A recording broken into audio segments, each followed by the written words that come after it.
Kita berada di dalam tangki besar yang biasanya terisi penuh dengan air. Namun, saat ini sedang dilakukan pemeliharaan yang mengakibatkan air terkuras. Hal ini memungkinkan kita untuk mengambil foto dalam suasana yang unik ini. Pembuatan fasilitas semacam itu membutuhkan usaha bertahun-tahun dan melibatkan kolaborasi para pembangun, peneliti, dan ilmuwan dari berbagai negara. Investasi finansial untuk proyek sebesar ini dapat mencapai miliaran rupiah, dan orang-orang bahkan bersedia menggali area gunung yang luas untuk mencapai hasil yang diinginkan. Gunung yang dimaksud adalah Gunung Ibuki, yang terletak di kota Hida, yang terletak di prefektur Gifu, Jepang. Hida adalah kota kecil dengan populasi kurang dari 25.000 penduduk, dan ekonominya terutama bergantung pada produksi sake dan lilin tradisional Jepang. Disinilah orang Jepang melakukan pekerjaan ambisius menggali gunung besar untuk membuat gua buatan yang luar biasa, yang terbesar dari jenisnya yang pernah dibangun. Gua monumental ini membentang 2.000 kaki di bawah tanah dan melibatkan upaya 560 peneliti dari 101 lembaga di 21 negara, dengan total pengeluaran sebesar 9 triliun rupiah. Proyek ini dimulai dengan penggalian terowongan yang mengarah ke pusat gunung, untuk membangun gua di dalam gunung. Pada tahun 2020, terowongan baru berukuran panjang 96 meter dan lubang bor sedalam 725 meter, memfasilitasi penelitian untuk menilai kondisi batuan secara menyeluruh.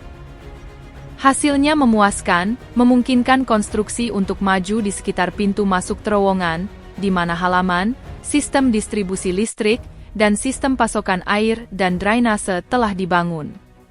Penggalian terowongan ke gua bawah tanah utama dimulai pada Mei 2021, memakan waktu sekitar 9 bulan untuk menyelesaikan jalur utama, yang panjangnya 1,2 km. Pada Juni 2022, terowongan telah berhasil diselesaikan.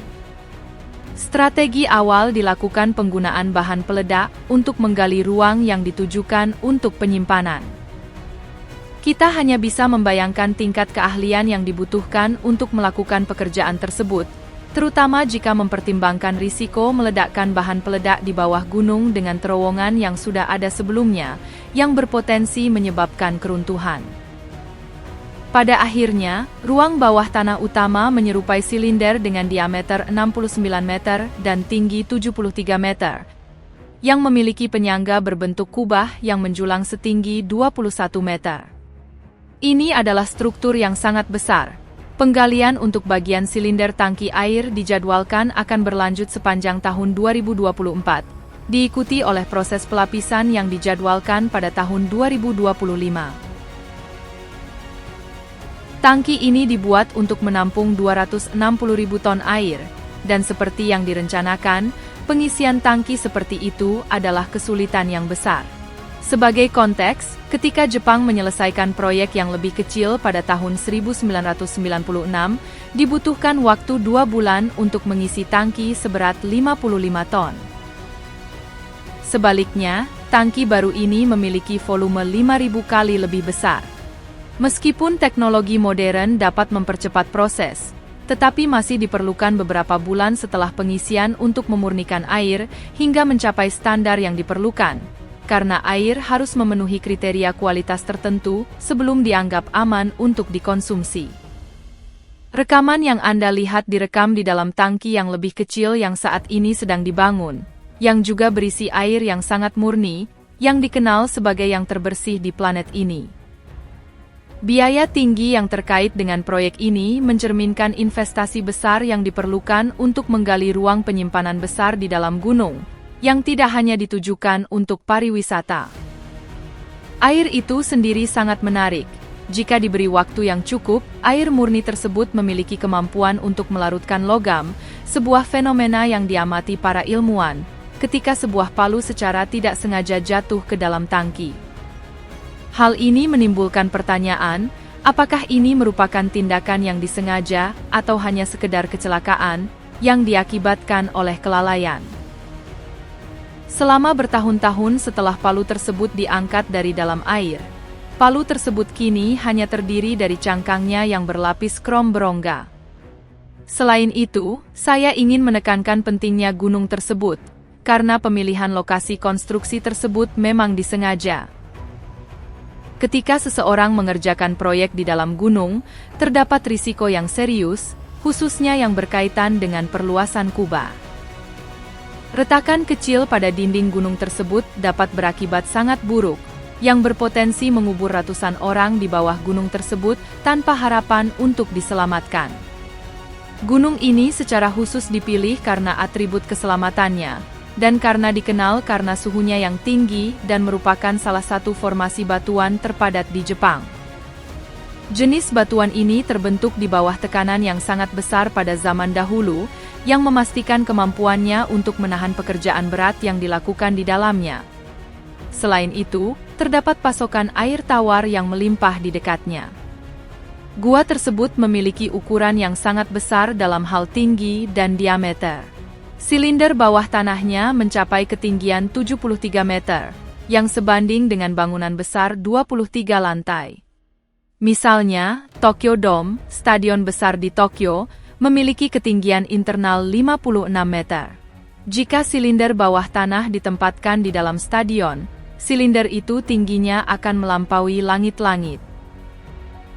Selain tingginya, silinder itu memiliki diameter yang mengesankan, berukuran antara 68 hingga 69 meter, yang mirip dengan lebar lapangan sepak bola. Untuk menyederhanakannya, patung Liberty dapat dengan mudah masuk ke dalam silinder, meskipun tanpa alasnya. Pertanyaan mendasar yang ada adalah alasan dibalik tindakan awal mereka, khususnya apa yang ingin mereka selidiki dan perlunya penggalian di dalam gunung. Penjelasannya dapat dirangkum dalam istilah yang mungkin Anda kenal, neutrino, sebuah partikel kuno yang melintasi kosmos, sisa ledakan bintang. Partikel ini telah melakukan perjalanan melalui ruang angkasa selama miliaran tahun, berasal dari supernova yang 8 kali lebih besar dari matahari kita. Partikel ini dikenal sebagai neutrino, yang diterjemahkan menjadi neutron kecil. Neutrino sangat kecil dan merupakan salah satu partikel paling misterius yang ada, mampu melewati materi seolah-olah tidak ada. Mereka sering disebut sebagai partikel hantu, karena interaksinya yang minimal dengan entitas lain, tetapi mereka menempati peringkat sebagai partikel paling umum kedua di alam semesta, setelah cahaya. Akibatnya, mereka ada di mana-mana, tetapi pemahaman kita tentang mereka masih terbatas. Sekitar 100 triliun neutrino melintasi tubuh Anda setiap detik, sama sekali tidak berbahaya, serta melalui berbagai objek. Sejumlah besar neutrino tiba di bumi dari matahari dan bintang-bintang yang jauh, sementara yang lain dihasilkan ketika sinar kosmik bertabrakan dengan atmosfer bumi. Menariknya, bahkan pisang memancarkan neutrino. Karena ukurannya yang sangat kecil, neutrino tidak terlibat dengan gaya elektromagnetik. Untuk menggambarkan skalanya, mereka lebih kecil dari atom. Namun, dalam kasus yang sangat jarang, neutrino dapat menghasilkan partikel bermuatan saat bertabrakan dengan materi dalam lintasannya. Interaksi ini menghasilkan cincin samar radiasi Cherenkov, yang tampak sangat terang. Terlepas dari fenomena ini, mempelajari neutrino tetap menjadi kesulitan yang berat, karena mereka 100.000 kali lebih kecil dari elektron, membuat deteksi menjadi sangat sulit, bahkan dengan teknologi paling maju sekalipun. Neutrino awalnya diidentifikasi sekitar tahun 2000. Dan sejak saat itu, banyak upaya telah dilakukan untuk mempelajari partikel yang sulit dipahami ini. Namun, seiring pemahaman kita semakin mendalam, pertanyaan baru terus bermunculan. Jelas bahwa neutrino memainkan peran penting dalam bidang fisika partikel, mempengaruhi pemahaman kita tentang fenomena bintang dan lubang hitam di seluruh alam semesta. Lebih jauh lagi, penyelidikan menyeluruh terhadap neutrino akan memberikan wawasan tentang asal-usul kita. Inilah tepatnya motivasi di balik proyek yang sedang berlangsung di Hyper Kamiokande, yang merupakan investasi upaya yang besar. Fasilitas ini akan menampung detektor neutrino bawah tanah terbesar di dunia, dengan fokus pada pencarian peluruhan proton. Desainnya menampilkan tangki besar yang diisi dengan air ultramurni, dilengkapi dengan sensor yang akan mendeteksi kilatan samar, yang dihasilkan ketika neutrino berinteraksi dengan elektron atau inti atom di dalam air. Kemurnian air sangat penting untuk meningkatkan kemungkinan terjadinya interaksi ini dengan proton, neutron, dan elektron. Meskipun ilmu yang mendasarinya rumit, perlu dicatat bahwa perangkat yang menyerupai bola lampu di dinding sebenarnya adalah tabung pengganda foto. Bertentangan dengan penampilannya, tabung ini tidak memancarkan cahaya, sebaliknya berfungsi sebagai detektor yang sangat sensitif. Intinya, dinding dihiasi dengan jumlah mata yang mencengangkan, yang meskipun agak meresahkan, diciptakan untuk menangkap kilatan cahaya yang tetap tidak terlihat oleh mata telanjang. Hebatnya, sensor ini sangat sensitif sehingga dapat mendeteksi cahaya dari senter yang ditempatkan di permukaan bulan. Pada akhirnya, proyek ini bertujuan untuk memasang 40.000 sensor optik yang sangat sensitif untuk mengungkap misteri alam semesta, yang berpotensi memberi Jepang hadiah Nobel Fisika lainnya dalam bidang ini. Tujuannya adalah untuk memulai pengumpulan data mengenai saudara kandung yang lebih muda dari penyimpanan besar, yang terletak di bawah gunung di Jepang bagian tengah. Eksperimen yang sebanding, yang menelan biaya sebesar 2,1 triliun rupiah, sebelumnya dilakukan di tempat yang dulunya merupakan salah satu tambang seng terbesar di Jepang. Situs ini kini telah berubah menjadi salah satu usaha ilmiah yang paling sukses. Khususnya, ini adalah detektor generasi kedua, yang pertama mengkatalisasi kemajuan pesat dalam penelitian neutrino secara global, sementara yang kedua telah menjelaskan karakteristik neutrino. Dapat dimengerti bahwa harapan yang besar diletakkan pada detektor ketiga. Kemajuan ilmiah terlihat jelas, karena para peneliti memanfaatkan wawasan yang diperoleh dari dua perangkat awal.